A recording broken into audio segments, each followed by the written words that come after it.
High, আমি Ankita and welcome back to my another video. আশা করছি সকলেই খুব ভালো আছো। আমি জানি সন্ধেবেলা হলেই সবাইরই আমার মতন কিছু না কিছু খেতে ইচ্ছে করে, বাট ডেলি তো আর বাইরে থেকে কিছু এনে খাওয়া যায় না, আর ঘরে থাকা মুড়ি চিড়েও ডেলি খেতে ইচ্ছে করে না। আমার বাড়িতে সাধারণত ফ্রোজেন পিস আর কর্ন রাখাই থাকে, তো সেটা মাঝে মাঝে বয়েল করে বাটার দিয়ে নুন গোলমরিচ দিয়ে খেয়ে থাকি। সেদিনকে একটু বেশ চটকদার করে বানাতে ইচ্ছে করছিল।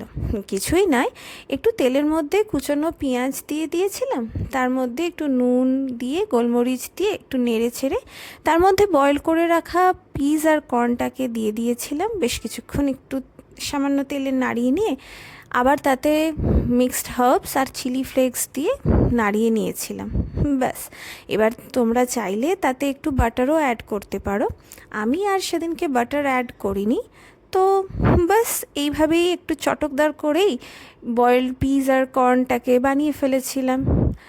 তো এই ছিল আমার সেদিনের সন্ধ্যের ইভিনিং স্ন্যাক্স বলা যেতে পারে। তোমরা কারা কারা ইভিনিংয়ে কে কী কী খেতে ভালোবাসো আমাকে কিন্তু অবশ্যই কমেন্ট করে জানিও। Bye, follow for more. আশা করছি আমার ভিডিও তোমাদের সকলের